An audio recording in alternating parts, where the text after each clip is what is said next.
Hey y'all, it's DJ and I'm back with another video. And for this video, God is saying, I'm about to get my leg back. When I say the past day, I have felt this so strongly and heavily on my spirit.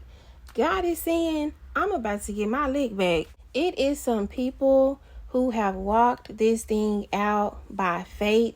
Some people who really went hard despite what anybody else was saying, despite who tried to stop it, despite every single no, despite every single not yet, despite every single denial. You truly thugged it out in faith. And all of a sudden, God is saying, stay still, don't move. You can feel this pause. You can feel all of a sudden everything is at a halt. And there's nothing you can do to further yourself, get out of your situation. There's nothing that you can do to even begin to press towards what it is that God has been showing you and what it is that God has been speaking. But the difference is now all of a sudden there's a different type of spiritual heart posture towards you remaining still. At first it made you anxious. At first it made you afraid. At first you couldn't really breathe. You couldn't really think. You couldn't really sleep. Because God, what are you doing? And when are you doing it? But all of a sudden there was a shift in your spirit. There was a shift that said, you know what? I am going to sit back and be cool. I am going to sit back and just wait on the Lord. I am going to sit back in full faith and in full expectation. And this is not by mistake. This is not by coincidence. Those things that you are waiting on have fully manifested in the physical. They are completely done in the physical. You just cannot see them. But that settling feeling that you feel in your spirit is God saying, I'm about to get my lick back. When the Most High is your guide, you don't have to go looking for no get back. When the Most High is your guide, you don't got to keep doing a whole bunch of explaining. When the Most High is your guide, you don't mind sitting back looking crazy. You don't mind sitting back and letting them talk. You don't mind sitting back looking like there ain't no motion. Because you know that no matter how long it take, no matter how many tears you cried, oh Jesus, no matter how much resistance you faced, there's going to come a day where the Lord is going to get his lick back. Us as humans, we hear people talking about us. We hear people, the naysayers, the this and the that. And, we have a tendency of looking at people for their heart and just truly seeing the good in people, not really letting stuff get to us, bother us, being quick to forgive, quick to turn the other cheek and just let bygones be bygones. And that's great. That's what we should do as Christians. But something that God has been putting on my spirit in these past 2 days, when people talked about you, they were talking about God. When people spoke against what God was doing in your life, they were spoken directly against the will and power of God. Every single foul word ever spoken against you, there's a blessing connected to it because God has to get his lick back. We thought that when we were getting afflicted, we thought that when we were going through our trials and tribulations, that God was turning a blind eye to the way that people handled us, to the way that people spoke on us, to the way that people formed their heart towards us. But when the word says time and time again that God will not fail those who trust him, that God will not make a fool out of those who trust him, he meant that. But when God is saying that he's going to get his lick back, he's not just speaking as it relates to the naysayers. He's also speaking towards every single situation, every single no, every single disappointment, every single heartache, every single tear. Not every single time you cried, every single tear, every single moment, every single second that you spent confused, that you spent bewildered, that you spent depressed, that you spent stressed out, that you spent wondering what is going on. Why is my life like this? When is my time coming?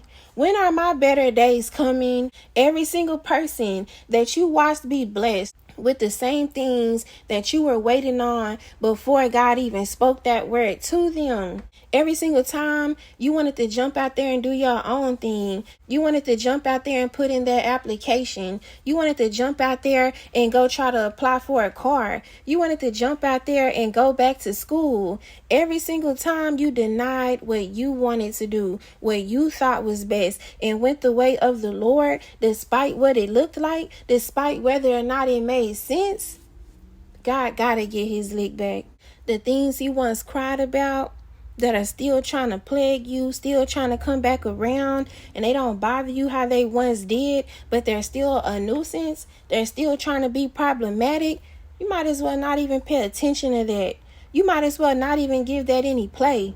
You might as well not even give that any room to come against your mind, to come against your spirit. Walk around knowing, you know what? That's cool. You know what? You can do that. You know what? I'm not tripping off of that loss. You know what? I'm not crying them same old tears no more. I'm not picking up this phone again. I'm not reaching back out to this person, because God is going to get his lick back. You might as well truly count it all as joy. Because if this video is for you in this particular season, I know that you know that you know that you know that this is the time. These are the moments. This is the final hour. It don't matter if that means that it's happening today, next week, or next month. You know that this is the time. You can see things begin to be positioned, even in the physical. You may not see the physical manifestation of the actual blessings, but you can now begin to see how things are being maneuvered, how things are being shifted in order to usher in these blessings, in order to usher in what it is that God is going to do.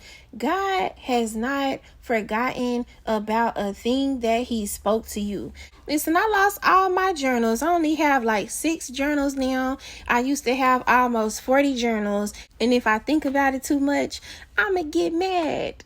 I had it in this box moving around and stuff. And I also had like this folder of all of these words and stuff that God had given me. And once I realized that I had lost this box, I was so hurt, because I'm like, wow, all of these words and stuff that God had been speaking and stuff, and I don't have them all memorized. And I just thought, like, dang, sometimes we think if we can't keep track with what God said, if we don't keep it in our minds what God is doing, if we don't have it written down somewhere as quote unquote evidence that God is going to do what he said he's going to do, that somehow if we forgot that he forgot, God ain't forgot nothing that he spoke.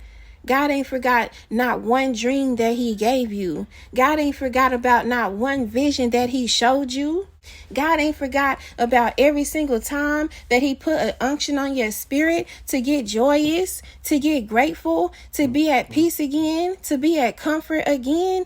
God has not forgotten. And I just I just see right now me like at a playground.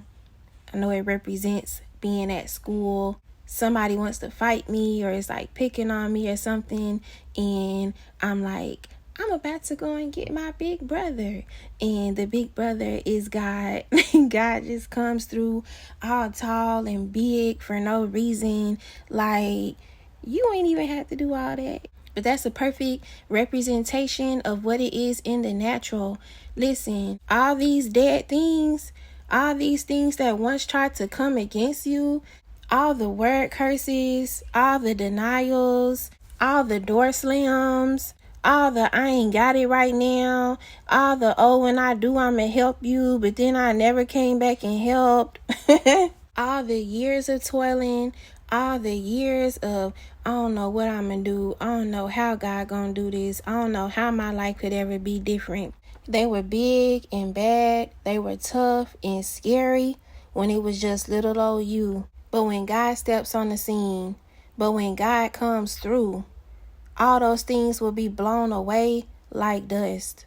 I don't know about you, but in my spirit, I can feel generational curses afraid right now. I can feel old ways of thinking afraid right now. Jesus. I could feel them old spirits, them old demons afraid right now.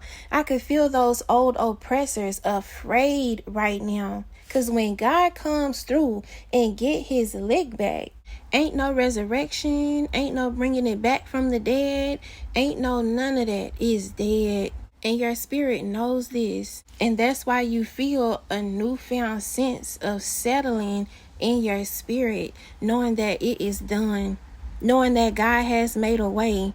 God is truly settling the score. And I can feel such a strong spirit of righteous anger and pride coming off of the Lord right now.